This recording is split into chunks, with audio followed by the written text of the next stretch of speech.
Bien-aimés frères et sœurs en Jésus, la grâce, la paix et la miséricorde nous sont données de la part de Dieu le Père et de Jésus-Christ, son Fils, notre Sauveur.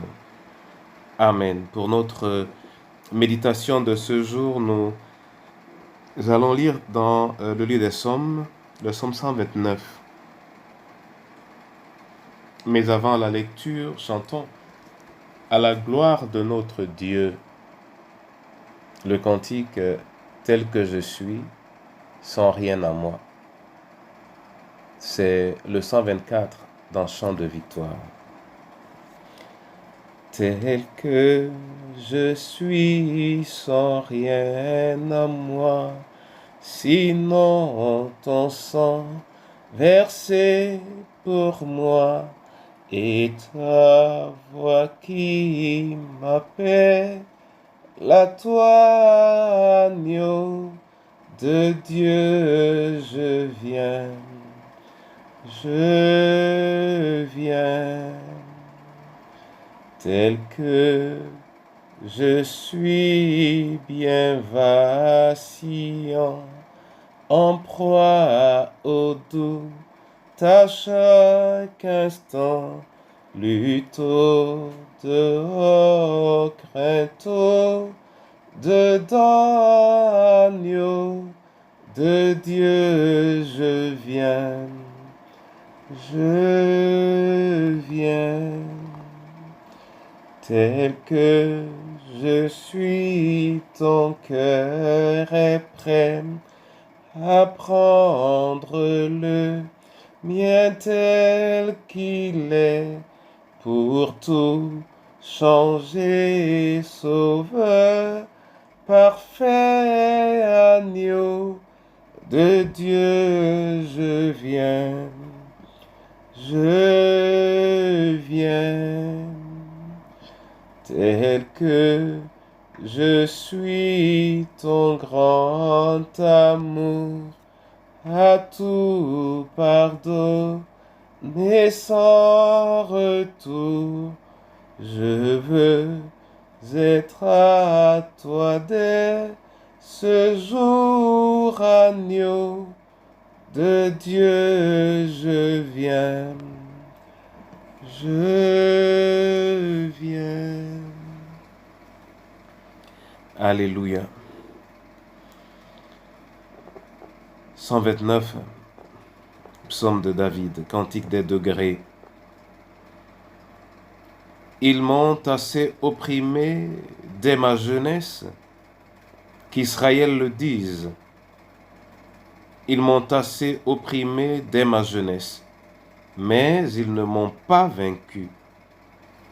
Des laboureurs ont labouré mon dos. Ils y ont tracé de longs sillons. L'Éternel est juste. Il a coupé les cordes des méchants.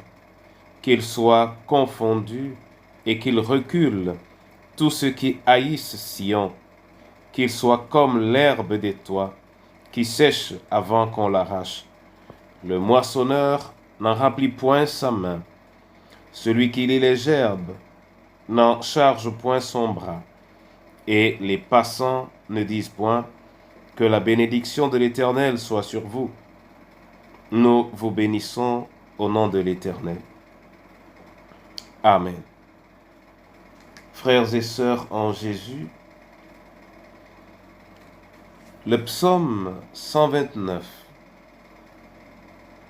qui commence par une expression de ras-le-bol nous conduit vers ce pourquoi il est important de pouvoir à un moment donné dire halte. Mais non seulement dire halte, mais également être capable de solliciter de la part du Seigneur par la confession d'une parole, une réponse ou une punition sur ceux qui sont la cause de la confusion et du détournement du peuple Mon frère et ma sœur, le psalmiste dit « Halte à ceux qui font, à ceux qui oppriment, qui l'ont fait depuis la tendre enfance et qui n'ont pas vaincu. Mais s'ils n'ont pas vaincu, c'est parce que l'Éternel est juste. » Le verset 4 nous rappelle « Il a coupé les cordes des méchants. » Mon frère et ma sœur, lorsque cette parole aujourd'hui nous demande de dire « halte », ceci a deux sens. Le sens le plus évident, pour lequel il convient de dire « halte » à un moment donné de la vie, c'est de refuser de la part des autres qu'ils vous fassent ce qui n'est pas convenable et plus grave, qu'ils vous amènent à ne plus obéir à Dieu. Il faut être capable de dire halte à ceux qui vous rendent la vie désagréable dans l'intention, dans la volonté de reprendre ou de retrouver la vie véritable qui vous a été donnée, qui vous a été offerte par le Seigneur. Il faut être capable de dire halte. Halte dans la famille, halte dans un groupe d'amis, halte au sein du lieu de travail, halte vis-à-vis de ceux peut-être qui sont en dessous ou vis-à-vis de ceux qui sont au-dessus. Il faut être capable de dire halte dans l'Église. En effet, le psalmiste ici ne se limite pas seulement à dire halte, l'intention est tellement profonde qu'à partir du verset 5 littéralement, il oriente et définit la pénalité ou les punitions qui doivent retomber sur ceux qui ont été à la source de ces difficultés, ceux qui ont labouré le long des années sur son dos et ceux qui y ont tracé de longs sillons. Alors il dit, oui, qu'ils soient confondus et qu'ils reculent. Et ils les mettent hors de toute forme de bénédiction.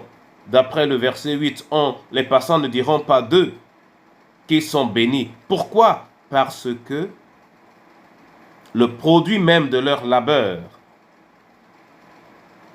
laisse à désirer. Comme cela apparaît souvent, ceux qui se sont adonnés au mal à la recherche du gain facile ont souvent offert un spectacle désastreux et, à un moment donné, cessent d'attirer même ceux qui venaient vers eux pour les intérêts apparents qui se lisaient dans leur vie quotidienne. Mon frère et ma sœur, il faut aussi, à travers ce psaume, être capable de dire « ça suffit » à soi-même.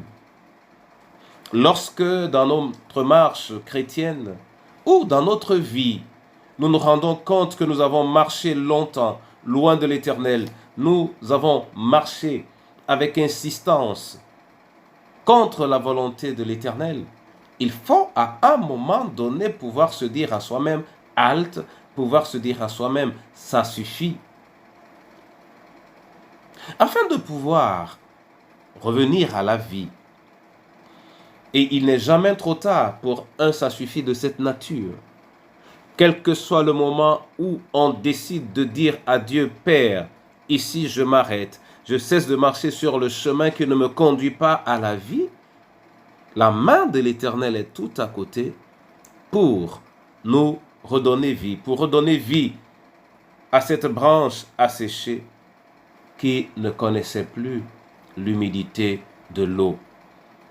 Mon frère et ma sœur, c'est la raison pour laquelle tantôt nous avons chanté ce cantique merveilleux tel que je suis, sans rien à moi, qui est l'expression d'une enfant du Seigneur qui a pu, à un moment donné, prendre une décision, mais alors une décision, une fois pour toutes, de marcher avec le Seigneur.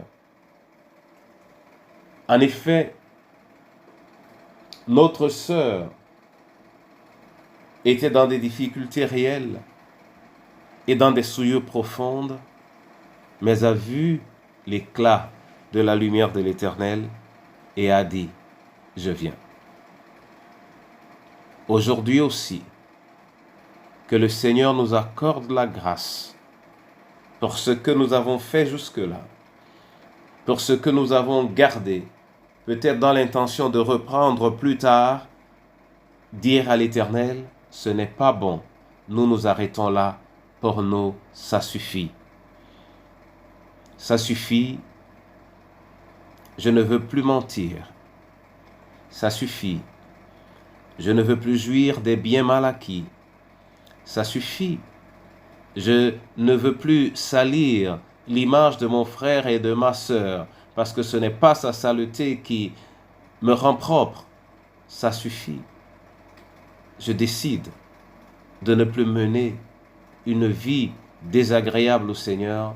Je décide de ne plus être une source de gêne et de peine pour mes frères et sœurs, pour mes amis, pour mes compagnons, pour ma famille, que l'Éternel lui-même écrive en lettres d'or dans le cœur de chacun de nous, ça suffit en ce jour, et que nous le disions contre nous-mêmes, si nécessaire, et que nous le disions vis-à-vis de tout ce qui nous éloigne de sa sainteté, au nom de Jésus-Christ de Nazareth. Amen. Père éternel, nous te bénissons et te rendons grâce pour le privilège du souffle et le privilège de la parole. En ce jour où une fois encore nous nous prosternons devant ton trône, afin de cheminer avec Christ le long de ses épreuves, nous voulons que tu sèmes en nous, que tu nous soutiennes dans le ça suffit que nous lançons contre toutes ces choses qui nous éloignent de toi, qui nous ont maintenus loin de toi, et que nous le disions de manière ferme, ça suffit. Que nous le disions pour les agents extérieurs, refuser les mauvaises compagnies, car elles corrompent de bonnes mœurs, rejeter les conseils nocifs, nous éloigner de la jalousie et de toute forme de haine. Refuser pareillement la compagnie des personnes haineuses, marcher selon le chant du psaume 1er, qui est la voie du bonheur par excellence. Donne-nous d'avoir cela en héritage en ce jour, et regarde particulièrement les veuves et les orphelins. Regarde, Seigneur, nos différentes familles, regarde à ton Église, que cela soit notre cri. Ça suffit. Oui, Seigneur, ça suffit lorsque ce n'est pas bien. Ça suffit lorsque c'est mal. Ça suffit pour jeter au loin ce qui ne correspond pas à ta lumière. Ça suffit. Parce qu'il faut que ça cesse. Parce que nous en avons assez. Parce que nous avons besoin de ta lumière. Viens, Seigneur, et manifeste tes grâces sur ton peuple, au nom de Jésus-Christ de Nazareth. Que l'Éternel lui-même vous bénisse et qu'il vous rende ferme dans votre engagement au nom de Jésus.